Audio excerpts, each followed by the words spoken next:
People always say time heals everything. I don't believe that anymore. For almost 6 years, I'd lived next door to a man named Mark Reynolds in a quiet neighborhood just outside Cedar Falls, Iowa. It was the kind of place where everyone waved when they drove by. Kids rode their bikes until the streetlights came on, and neighbors borrowed lawn equipment without thinking twice about it. Mark used to fit right in. He'd host cookouts during the summer, joke with everyone over the fence, and never missed a chance to ask how my wife, Emily, and I were doing. Then his son disappeared.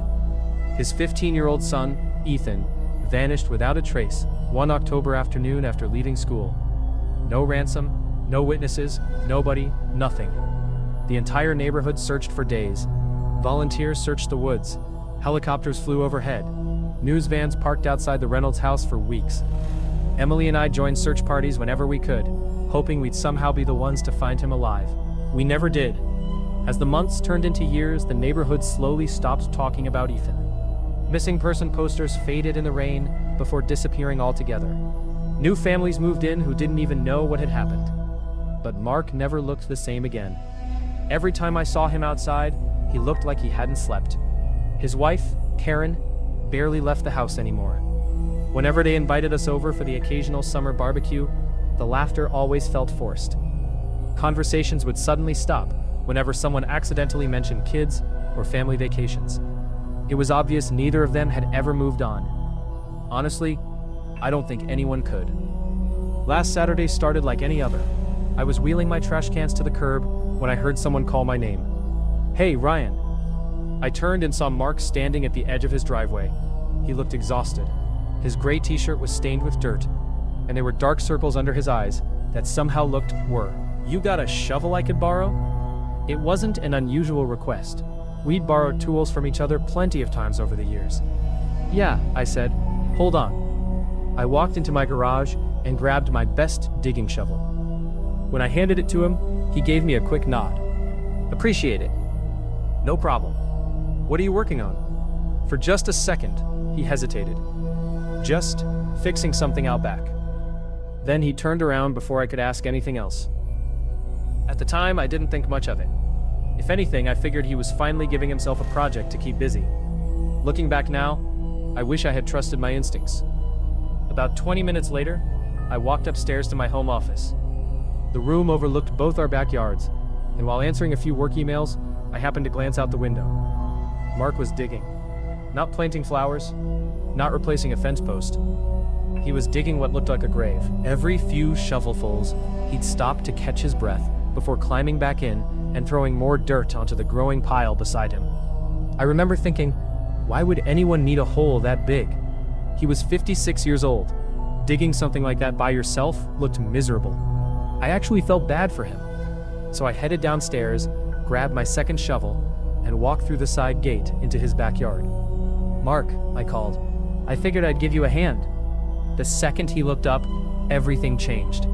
His face was drained of color. He dropped my shovel into the dirt and hurried toward me faster than I'd seen him move in years. "No." He held up both hands.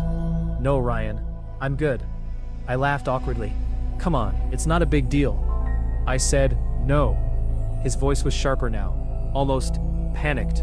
I stopped walking. "You sure?" He glanced behind him toward the hole before looking back at me. Then he said something I'll never forget.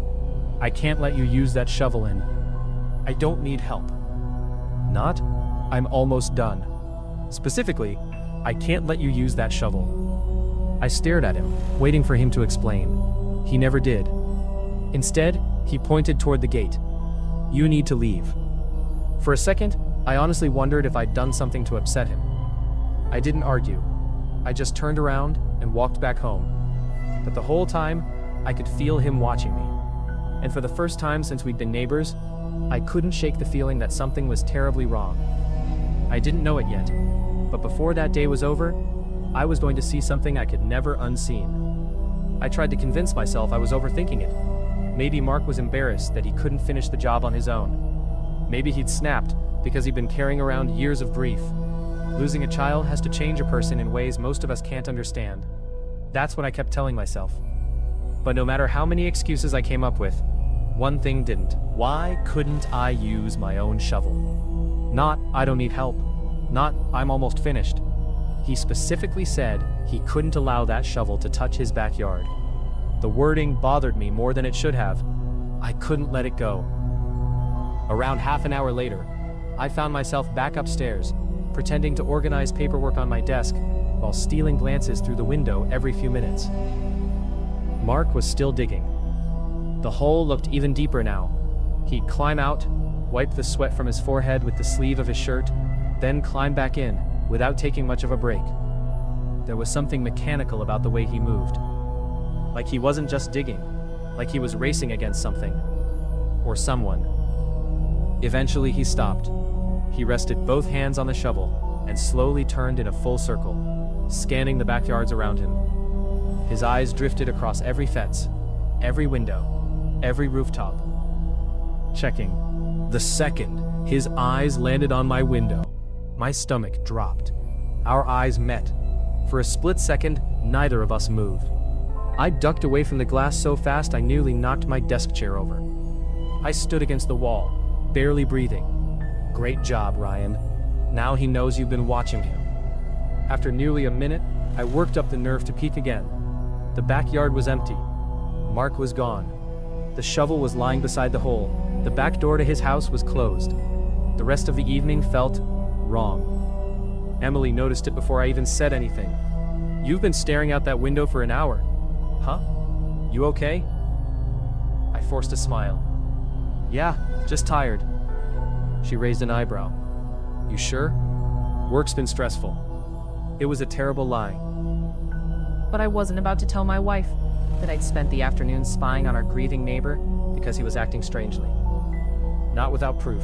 Every few minutes, I'd glance toward the kitchen window that overlooked the backyard. Nothing. No movement. No lights. No Mark. By 10 o'clock, Emily had gone upstairs to bed. I stayed behind, pretending to watch TV. The truth was, I was waiting.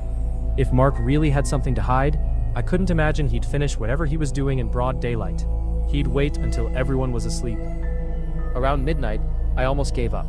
Maybe I was being paranoid. Maybe he'd filled the hole and gone to bed hours ago.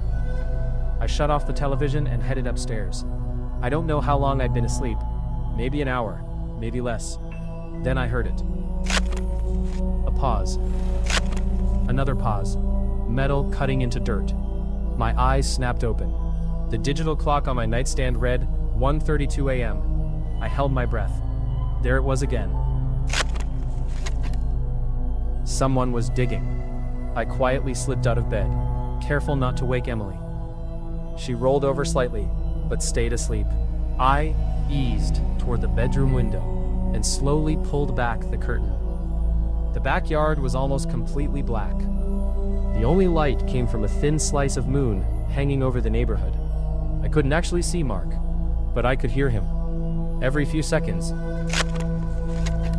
the sound echoed through the still night, and then silence.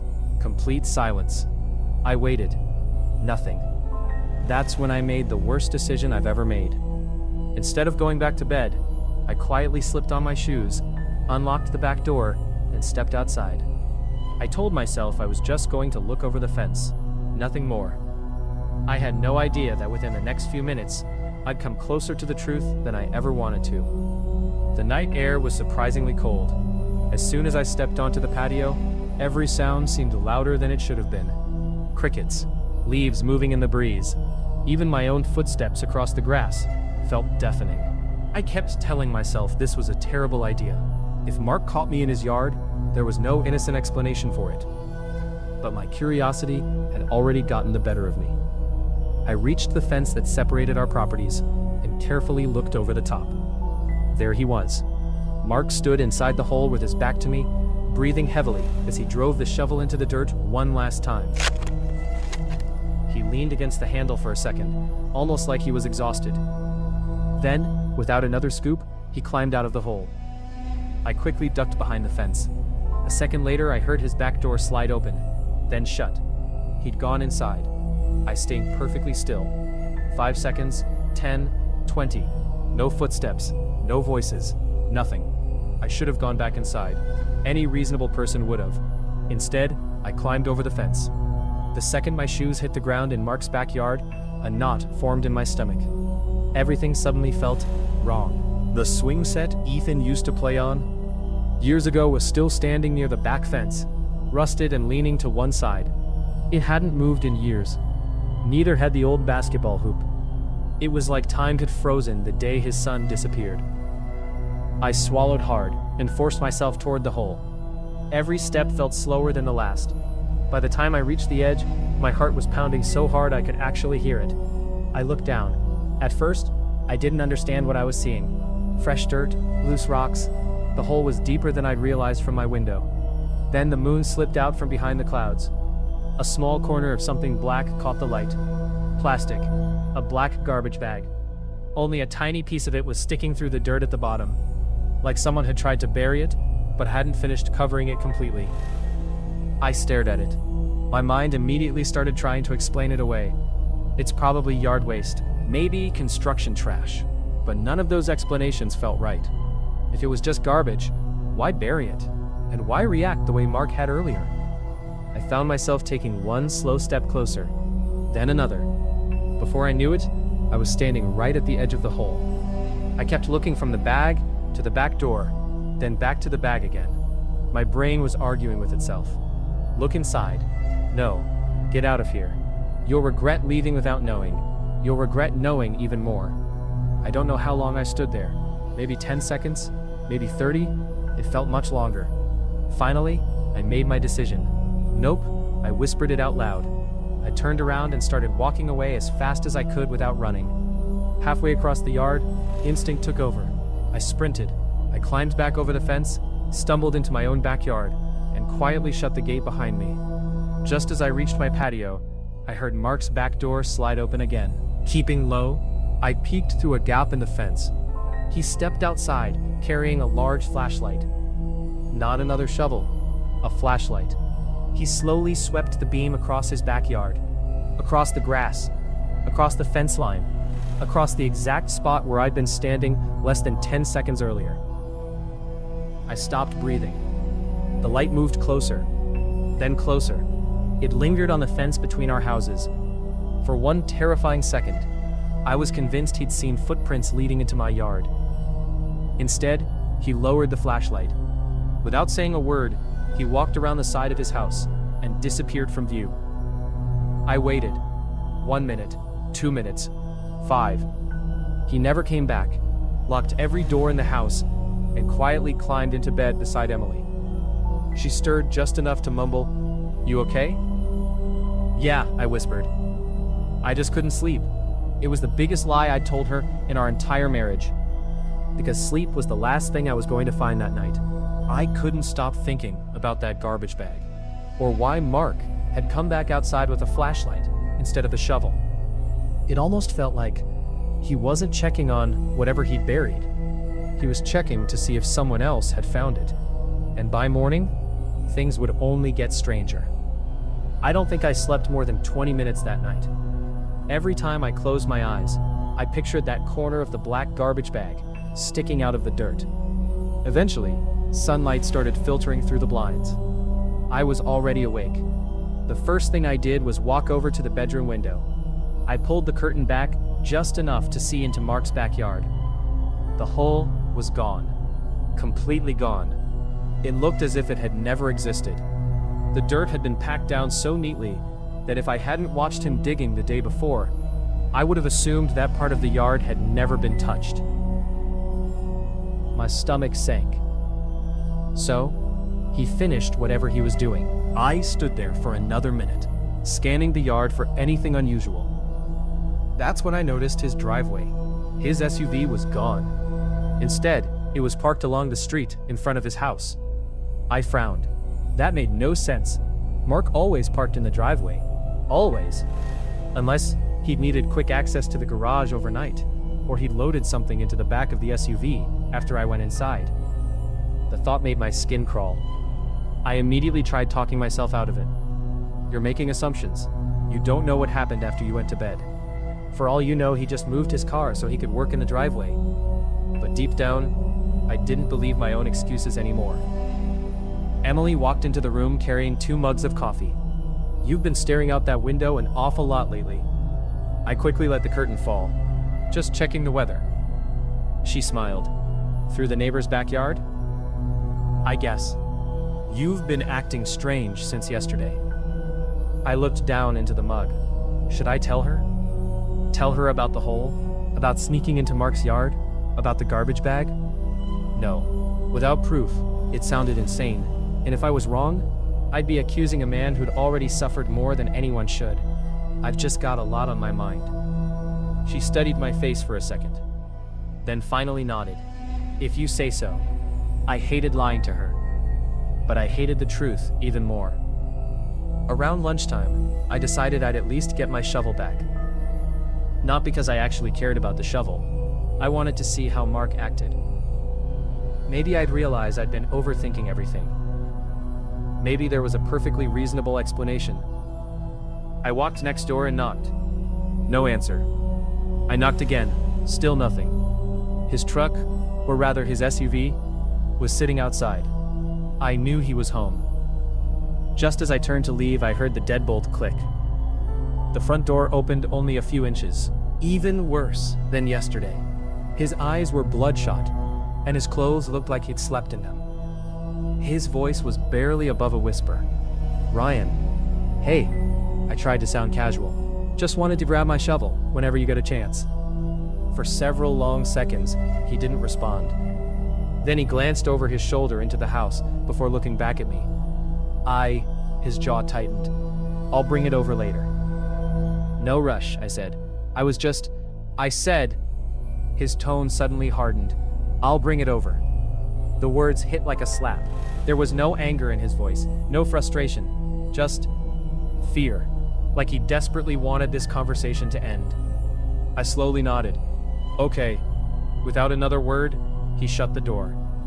I stood on his porch for another moment, listening. Nothing. Not a television, not footsteps. Nothing at all. Days passed. The shovel never came back. Neither did Mark. Every time I saw him outside, he'd immediately go back inside. If I was mowing the lawn, he'd wait until I finished before checking his mailbox. If we happened to leave our houses at the same time, he'd look down at the ground and hurry to his car. It was like he was terrified of being anywhere near me. That should have made me feel relieved. Instead, it made me even more nervous. Because people don't usually avoid someone unless they think that person knows something. And I was starting to think Mark believed I'd seen more than I actually had. 3 days later, I was working from home. It was around 2 in the afternoon. I got up from my desk to stretch and happened to glance out the front window. Across the street, I could see Mark's house. At first, nothing seemed unusual. Then I noticed movement behind the curtains on the second floor. Someone was standing there, watching. It took me a second to realize it was Mark. He wasn't looking out over the neighborhood. He wasn't watching traffic. He was staring directly at my house. At me. Our eyes met. Neither of us moved. The silence between the two houses suddenly felt impossibly heavy. Then, almost immediately, Mark reached up, grabbed the blinds, and pulled them shut, hard. I stood there frozen. My heart was racing again. Maybe it was a coincidence. Maybe he just happened to look outside. But I didn't believe that for a second. Because from that day forward, I stopped wondering what Mark had buried in his backyard. I started wondering if he knew I'd been standing over it. From that afternoon on, I started doing something I'd never done before. I locked my doors, not just at night, all the time. Before leaving for work, I'd check every window twice. Before going to bed, I'd walk through the entire house, making sure every lock was turned. I even installed a motion light over the back patio, something Emily laughed about, until she realized I wasn't joking. You've been on edge all week, she said one evening while we were cleaning up after dinner. Is something going on? I stared down at the sink full of dishes. There it was again, the opportunity to tell her everything. About the hole, the garbage bag, the flashlight. Mark watched me from his window. But every time I imagined saying it out loud, it sounded completely unbelievable. And there was one question I couldn't answer. What exactly had I seen? The truth was, almost nothing. A hole, a piece of black plastic, a frightened man. Everything else, was just my imagination, filling in the blanks. "I've just been stressed," I finally said. Emily didn't look convinced. "You know you can tell me anything, right?" "I know." Another lie. That weekend, I couldn't take it anymore. I decided to walk past Mark's house, not to confront him, just to see if everything looked normal. His curtains were closed. His garage door was shut. The SUV was back in the driveway, like nothing had ever happened. I slowed my pace as I passed his front yard. Then I noticed something that made me stop. Leaning against the side of his garage was my shovel. I almost laughed from relief. Maybe this was all over. Maybe he'd simply forgotten to return it. I stepped onto the driveway and picked it up. The blade had been scrubbed clean. Too clean. Every trace of dirt had been washed away, even the scratches near the edge that had always been packed with dried mud. The wooden handle looked damp, as if it had been cleaned only hours earlier. It didn't feel like someone returning a borrowed tool. It felt like someone was erasing it. I carried the shovel home without knocking. Mark never came outside. The next few days were strangely quiet, almost peaceful. I stopped hearing him in the backyard, stopped seeing him at the windows. For a moment, I convinced myself life was finally getting back to normal. Then, on Tuesday morning, everything changed. I walked outside to grab the newspaper. As I bent down, I noticed a folded piece of paper tucked beneath the welcome mat. No envelope, no name, just a single sheet, folded in half. I opened it. Inside were only 4 words. "Stop looking into things." No signature, nothing else. I read it 3 times before realizing my hands were shaking. Emily came to the front door behind me. "What is it?" Without thinking, I crumpled the note and shoved it into my pocket. Just an advertisement. She gave me a curious look but didn't press the issue. I hated myself for hiding it from her. But now, I wasn't just scared of what Mark might have done. I was scared of dragging my wife into it. I simply told the dispatcher I'd seen my neighbor behaving suspiciously late at night, and that he'd buried something in his backyard before moving it. The officer who came to my house listened patiently. When I finished, he asked the question I'd been dreading. "So, did you actually see a body?" "No." "Did you see blood?" "No." "Did you see him commit a crime?" "No." He nodded slowly. "Mr. Carter, I understand why you're concerned, but based on what you've told me, we don't have enough to obtain a search warrant." I already knew that was going to be the answer. Before leaving, the officer handed me his card. "If anything else happens, anything at all, give us a call." I thanked him and watched the patrol car disappear down the street. Part of me felt relieved. Another part felt completely helpless. It's been almost 3 months since all of this happened. Mark still lives next door. We never speak. Sometimes I'll catch him outside watering his lawn. If he notices me, he immediately looks away. Other times, I'll glance toward his house and notice the curtains move just enough to tell me someone was standing there, watching. Maybe it's him, maybe it isn't. I've stopped trying to find out. As for Ethan, his case is still unsolved. His picture occasionally appears online whenever another anniversary comes around. The words "missing since age 15" are still printed beneath his smiling school photo. Every time I see it, I think about that hole, about the black garbage bag, about the flashlight sweeping across the yard. Maybe I witnessed a father moving the remains of his own son. Maybe I let the chance to uncover the truth slip through my fingers. Or maybe I let my imagination turn a grieving man into a monster. The worst part is knowing I'll probably never find out which one is true. And honestly, I'm not sure I want to.